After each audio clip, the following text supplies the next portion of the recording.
محمد رسول اللہ رسول الکریم وبعد اعوذ باللہ من الشیطان الرجیم بسم اللہ الرحمن الرحیم انما المؤمنون الذین آمنوا باللہ ورسولہ فاذا كانوا معه على امر جامع لم يذهبوا حتى يستأذنوه ان الذین يستأذنونك أولئك الذين يؤمنون بالله ورسوله فإذا استأذنوك لبعض شأنهم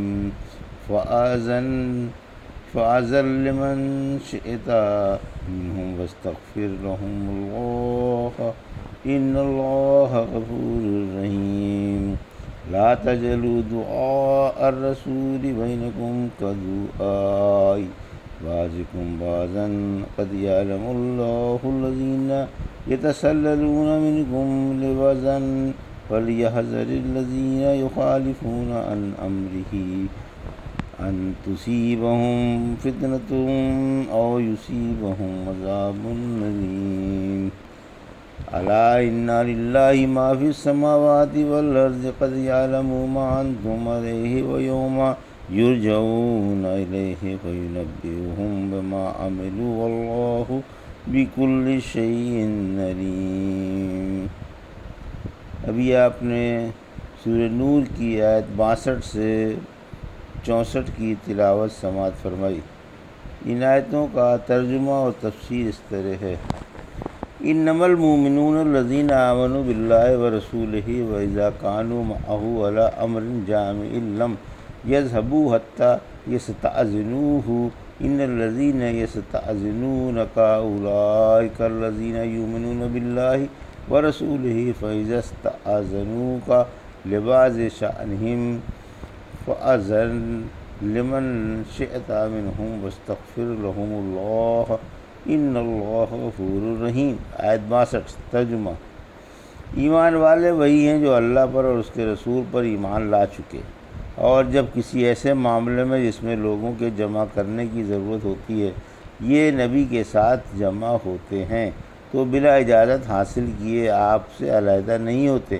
واقعی جو لوگ آپ سے اجازت لے لیتے ہیں یہی لوگ اللہ پر اور اس کے رسول پر یقین رکھتے ہیں۔ پھر جب یہ اپنے کسی کام کے لیے آپ سے رخصت مانگیں تو ان میں سے آپ جسے چاہیں رخصت دے دیں، اور سب کے لیے اللہ سے دعائے مغفرت فرماتے رہیں، یقیناً اللہ بڑا ہی بخشنے والا اور کمال مہربان ہے۔ یہ تھا ترجمہ سورہ نور کی آیت 62 کا۔ تفسیر: واپسی پر اجازت مانگنے کا حکم۔ حق تعالیٰ نے یہاں بھی مسلمانوں کو ادب سکھایا ہے۔ جس طرح یہ حکم فرمایا تھا کہ گھروں میں جاتے وقت اجازت مانگو، اسی طرح فرمایا کہ واپسی پر بھی اجازت مانگو، خصوصاً جب رحمت عالم صلی اللہ علیہ وسلم کے ساتھ کسی مہم پر ہو، مثلاً جمعے کی نماز پڑھنی ہو یا عید کی جماعت میں شامل ہو یا مشورے کی غرض سے مجلس شورا میں اجتماع ہو۔ حق تعالیٰ کا حکم ہے کہ اس قسم کے اجتماعوں میں سے بلا اجازت کے واپس نہ آنا چاہیے۔ پھر جو اس حکم کی پابندی کریں گے وہ کامل ایمان والے ہیں۔ پھر رسول کو حکم دیا کہ اگر کوئی آپ سے اپنی کسی ضرورت کی وجہ سے اجازت مانگے تو آپ کو اختیار ہے، خواہ آپ اجازت دیں یا نہ دیں، جیسا مناسب ہو کریں، اور مسلمانوں کے لیے حق تعالیٰ سے بخشش کی دعا مانگتے رہیں۔ رحمت عالم صلی اللہ علیہ وسلم نے فرمایا، جب تم میں سے کوئی کسی مجلس میں پہنچے تو اہل مجلس کو سلام کرے اور واپسی پر بھی سلام کرے۔ پچھلا سلام پہلے سلام سے کم ثواب والا نہیں۔ لا تجعلوا دعاء الرسول بینکم کدعاء بعضکم بعضا قد یعلم اللہ الذین یتسللون منکم لواذا فلیحذر الذین یخالفون عن امرہ ان تصیبہم فتنۃ او یصیبہم عذاب علیم۔ آیت 63 ترجمہ: تم آپس میں اللہ کے رسول کو پکارنے کو باہمی ایک دوسرے کو پکارنے کی طرح نہ سمجھو۔ اللہ ان سے خبردار ہے جو تم میں سے نگاہ بچا کر کھسک جاتے ہیں۔ اس لیے رسول کی مخالفت کرنے والوں کو اس بات سے ڈرنا چاہیے کہ ان پر کوئی آفت نہ آ پڑے یا ان پر کوئی دکھ بھرا عذاب نہ آ جائے۔ یہ ترجمہ تھا آیت 63 کا تفسیر۔ نبی سے احترام سے خطاب کرنے کا بیان۔ لوگ رحمت عالم صلی اللہ علیہ وسلم کو آپ کا نام یا کنیت لے کر آواز دیتے تھے، جیسے عام طور پر دوسرے لوگوں کو آواز دی جاتی ہے۔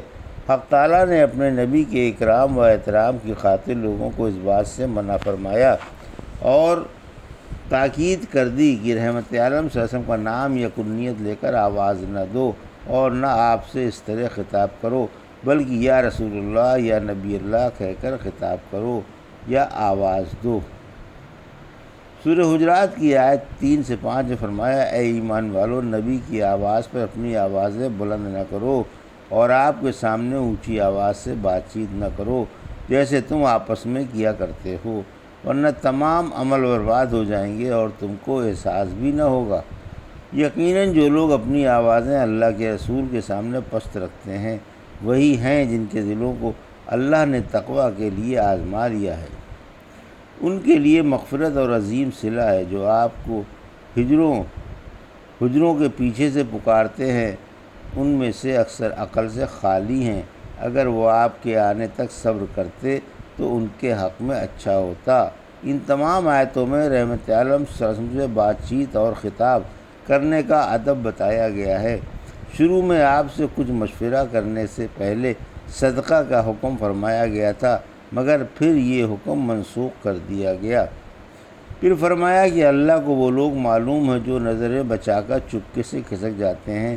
یہ حال منافقوں کا تھا کہ منافق اللہ کے نبی صلی اللہ علیہ وسلم سے اور اس کی کتاب سے ہٹ جایا کرتے، جماعت سے نکل جاتے اور مخالفت پر اتر آتے تھے۔ امر رسول سے آپ کی راہ، آپ کی اطاعت، آپ کا طریقہ، آپ کی سنت اور آپ کی شریعت مراد ہے۔ علماء کے اقوال و افعال رحمت عالم صلی اللہ علیہ وسلم کے اقوال و افعال سے ملائے جائیں، اگر موافق ہو تو قبول کر لیے جائیں ورنہ پٹخ دیے جائیں، خواہ وہ بڑے سے بڑا علامہ ہی کیوں نہ ہو۔ غرض یہ کہ آپ کے اقوال و افعال صحت کے لیے کسوٹی ہیں۔ رحمت عالم صلی اللہ علیہ وسلم نے فرمایا، جس نے کوئی ایسا کام کیا جو ہمارے طریقے کے خلاف ہے وہ رد کر دیا جائے گا۔ پس ظاہر و باطن میں شریعت کا خلاف کرنے والوں کو فتنے اور دکھ بھرے عذاب سے ڈرنا چاہیے۔ اس سے دلوں میں کفر یا نفاق یا بدعت کے گھس آنے کا یا دنیا میں دکھ بھرے عذاب کا اندیشہ ہے، مثلا قتل و گرفتاری کا یا حد کا اندیشہ ہے۔ الا ان للہ ما فی السماوات والارض قد یعلم ما انتم علیہ ویوم یرجعون الیہ فینبئہم بما عملوا واللہ بکل شیء علیم۔ آیت 64 ترجمہ۔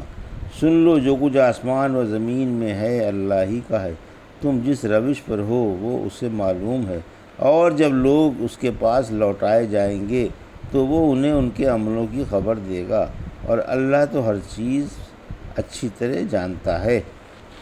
یہ تھا ترجمہ آیت 64 کا تفسیر۔